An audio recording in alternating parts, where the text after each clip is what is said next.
এই বিষয়ে একটা বেশ মজার গল্প আছে। বেশ বহুদিন আগে আমি দেশপ্রিয় পার্কের সামনে দিয়ে যাচ্ছি, আর দুটি বাচ্চা বাচ্চা ছেলে। সমর্পণের দর্শক যারা আগে আপনাকে দেখেছেন ভীষণ অবাক হয়েছেন, এবং আজকে যারা নতুন দেখছেন তারা তো নিশ্চিতভাবে অবাক হচ্ছেন, কারণ শ্রদ্ধেয় অভিনেতা ভানু বন্দ্যোপাধ্যায়ের মুখের এত মিল কন্যা বাসবী ঘটকের সঙ্গে। আমি জানি যে এই প্রশ্নের সম্মুখীন আপনাকে বারবার হতে হয়, তো উপলব্ধি কেমন, এই বিষয়ে আপনি কি বলবেন? অসম্ভব ভালো, কারণ এমনিতেই বাংলায় একটা কথা আছে যে পিতৃমুখী কন্যা সুখী। তো সুতরাং বাবার মুখের সঙ্গে যে আমার এত মিল, এরকম খুবই ভালো লাগে।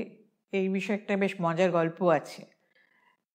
বেশ বহুদিন আগে আমি দেশপ্রিয় পার্কের সামনে দিয়ে যাচ্ছি, আর দুটি বাচ্চা বাচ্চা ছেলে পাশ দিয়ে যাচ্ছে, খালি বলছে, দেখ এনাকে না কোথায় দেখেছি। তখন আরেকজন বলছে, না না কোথায় আর দেখবি। বলে, না কোথাও তো দেখেছি, টেলিভিশনে না, তখন বোধহয় টেলিভিশন আসেনি, সিনেমায় দেখেছি। তো অনেকক্ষণ ধরে ওদের ঝগড়াটা শোনার পর আমি আর থাকতে পারলাম না। আমি গিয়ে বললাম, হ্যাঁ ভাই, তোমরা আমাকে দেখোনি, তোমরা আমার বাবাকে দেখেছো। আমার বাবার নাম ভানু বন্দ্যোপাধ্যায়। তারা যে কি উচ্ছ্বসিত হলো যে হ্যাঁ, সেই জন্য এত চেনা চেনা মুখটা লাগছে।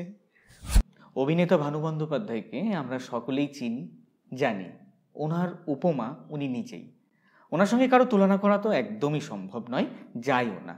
200 বছর আগেও ভানুবাবুর মতো কেউ ছিলেন না, 200 বছর পরেও ভানুবাবুর মতো কেউ আর আসবেন না। আপনার কি মনে হয় দিদিভাই যে এই ডিজিটাল যুগে এসে কোথাও কি ওনার জনপ্রিয়তায় ভাটা পড়েছে? আমার একদম সেটা মনে হয় না, কারণ তার প্রকৃষ্ট প্রমাণ হলো আমার বাবা মারা গেছেন 41 বছর। তুমি তার পরে বোধহয় জন্মেছ আমার যতদূর ধারণা। তো তুমি এখনো তার গলা নকল করে সেই ধারাবাহিকতাটাকে এগিয়ে নিয়ে চলেছ। তাহলে ভাটাই যদি পড়বে তাহলে এটা কি করে হতো? এটা তো হতো না। এটাই তো পরম পাওয়া, চরম পাওয়া। আর তাছাড়া আবার মনে হয় যে আমরাও পরিবারের লোকেরাও ওনাকে সকলের মনের মধ্যে রাখার জন্য যথেষ্ট চেষ্টা করেছি। যেমন আমার দাদা বই লিখেছেন এবং সেই বইগুলো যথেষ্ট সমাদৃত সমাজে। আমি তো জানোই যতটুকু পারি এদিক ওদিক বাবার কৌতুক নকশা করে বাবাকে সকলের মনের মধ্যে রাখার চেষ্টা করি, এবং সেগুলো যথেষ্ট অ্যাপ্রিসিয়েটেড হয়েছে। এরকম না যে খুবই খারাপ হয়েছে সেগুলো, তা বলবো না।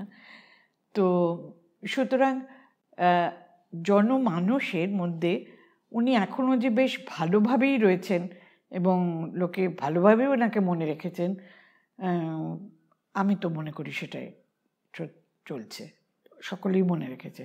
ভাটা পড়ার কোনো সম্ভাবনাই নেই, কোনো রকম আমি দেখিনি। সমর্পণের ভিডিওগুলো আপনারা দেখছেন, এগুলো আমাদের খুব উৎসাহ দান করছে। ভিডিওগুলো দেখলে কমেন্ট করবেন প্লিজ, ভালো লাগলেও করবেন, ভালো না লাগলেও করবেন, আর প্লিজ সাবস্ক্রাইব করবেন, সাথে থাকবেন।